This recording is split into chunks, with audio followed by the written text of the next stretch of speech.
Hello and welcome back to Capping Corner. My voice is a lot better than last week. The big race this week is the Oaklawn Handicap. I know it's not a Derby Trail race, I still wanted to talk about it. Let's talk about the Oaklawn Handicap on Saturday, featuring Sovereignty and Journalism and other good horses too. And we'll start off with White Barrio on the rail. Now, White Barrio just came off a second place finish in the Pegasus World Cup, and we have the clip up here. And you could say this was an improved race compared to his other races last year. In the second half of 2025, he wasn't firing. Or you could say that he lost to Skippy Longstocking and maybe criticize him for that. But I thought it was a good effort. My worry is White Barrio never seems to fire outside of Gulfstream for Safi Joseph Jr. You see, when Safi Joseph Jr. took over the training back from Richard Dutro, he only won at Gulfstream. He won the Pegasus World Cup in 2025. He won a Go Sapper. And then when he shipped to Saratoga, he didn't run as well, although he was facing better horses. And then when he came back to Gulfstream, of course, he ran second in the Pegasus World Cup. I don't quite trust him outside of Gulfstream under Safi Joseph Jr., although I don't have a reason why. I mean, Safi Joseph Jr. just won the Apple Blossom Handicap with Claret Beret the other week, or last weekend. I still don't trust White Barrio completely. Maybe you could put him underneath in exactas, but I wouldn't put him on top. Number 2 is Liberal Arts. Now, he won the Knicks Go Stakes at Churchill Downs last year on Kentucky Derby Day, and I thought it was a nice effort. We have it up here, and he's on the outside right now.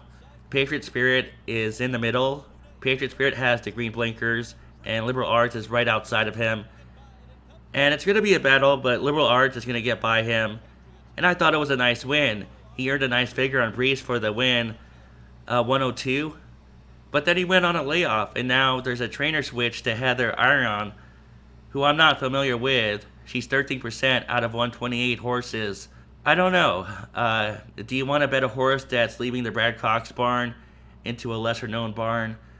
I'd like to see how he does first. I don't quite trust him under the new trainer yet. I want to see how he does, and we'll just move on to number 3. Number 3, Sovereignty, the horse of the year. He won the Travers Stakes by 10 lengths. He won the Belmont Stakes. He won the Kentucky Derby. And in the Belmont and Kentucky Derby, he beat Journalism, who we're going to talk about in a minute. And we have the clip of the Belmont right up here. And Journalism is on the lead. Sovereignty is on the outside. Sovereignty is being asked to go, so he does require some effort to go by Journalism, which is fine, because Journalism is a good horse. And once Sovereignty gets to the lead, then he clears Journalism by 3 lengths. And Journalism is in second. He still ran well, but Sovereignty just loves 10 furlongs. Now Sovereignty cuts back to 9 furlongs. Is that going to give Journalism a chance here? We're going to talk about that. The last time Sovereignty lost was at 9 furlongs in the Florida Derby, although he had a bad trip in that race. And I also wonder, is Sovereignty fit for this race? Because I watched a few of his works on XBTV, and a few of his works weren't that impressive, although they were just workouts. They aren't races. They're meant to get him in shape. But still, I question some of those workouts that I saw on XBTV. You'll have to watch them yourself. And Sovereignty, of course, will be 4 to 5 or less. He could be 2 to 5. I don't know. I don't know if it's worth it to bet Sovereignty in this race. Actually, I don't know if this is a good betting race in general, but I wouldn't bet Sovereignty if I was going to bet this race because everyone is going to bet him. And we're going to talk about the other horses, but I just want to make a point that even though Sovereignty is the best horse on paper, he's coming off a layoff. He hasn't run since August 23, and maybe his best distance is 10 furlongs, and this is a 9 furlong race. And his works on XBTV, like I said, they don't look that great. So those are some points you want to think about before you accept Sovereignty at 4 to 5 or less.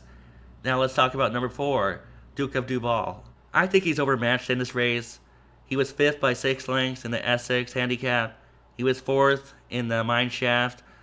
And I think these horses will be too much for him. Duke of Duval, not for me in the Oaklawn Handicap. Alright, down to number 5, Journalism. Now, Journalism has lost to Sovereignty twice last year in the Kentucky Derby and Belmont Stakes, but he did win the Preakness Stakes at a mile and 3/16. And we have the clip up here.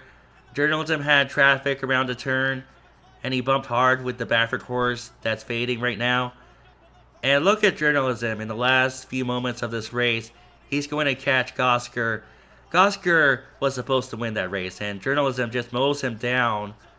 And then he won the Haskell Stakes after losing the Belmont Stakes to Sovereignty. And we had a clip of that up here. And again, Journalism's best part in this race comes in the last few moments when he catches Gosker and goal oriented on the rail. And Journalism is going to get up at the end. And again, it's just like the Preakness Stakes. Although he had trouble in the Preakness Stakes, I can't say he had any trouble in the Haskell Stakes.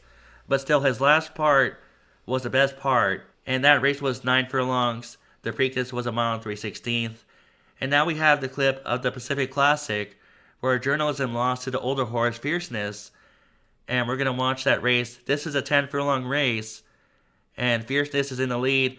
Fierceness had the better trip. Journalism waited too long in this race. But I don't like how Journalism is flattening out just a little bit. He's losing ground to Fierceness towards the end, just a little bit. And I just wonder if Journalism prefers 9 furlongs or a mile and 3/16 compared to 10 furlongs. I know he lost to Sovereignty in those 10 furlong races, and then he lost to Fierceness. But still, it looks like he likes 9 furlongs better. And he's 2 for 2 at 9 furlongs. This is a 9 furlong race.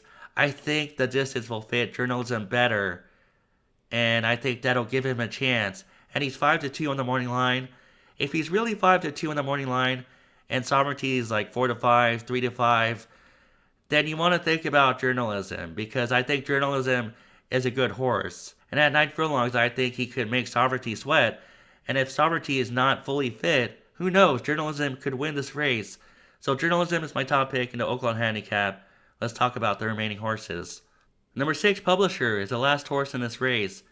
And remember, this was a maiden last year who was thrown onto the Derby Trail. He was 4th in the Rebel Stakes, 2nd in the Arkansas Derby, 14th in the Kentucky Derby.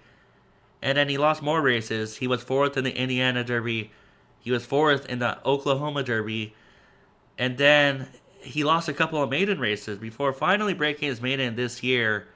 And now he's on a 3-race win streak after winning an allowance race and the American Pharoah Stakes on this course. This is a harder field, obviously. And I do like his American Pharoah, though. We're going to watch that right now. And Publisher's the one in the Blakers. The jockey's wearing a red cap. And who's in the lead? Echo again. And Publisher, once he gets into the lead, he doesn't require as much encouragement, but it does take him a while to get past Echo again. I still like the race. He is being thrown to the wolves here, and I don't know if he can beat both Sovereignty and Journalism. It figures one of them is going to fire and win this race. I would like him underneath, though. Maybe 2nd or 3rd. Publisher might be a good underneath horse. And who knows, if one of the big two doesn't fire, maybe he could get into 2nd. I don't think he's going to win this race, but I think he's a good underneath horse at a price. So Publisher, he's in my top 4 for this race. Let's wrap this up. Journalism is my top choice for the Oaklawn Handicap. I do want to explain something, though. I'm not Team Sovereignty. I'm not Team Journalism.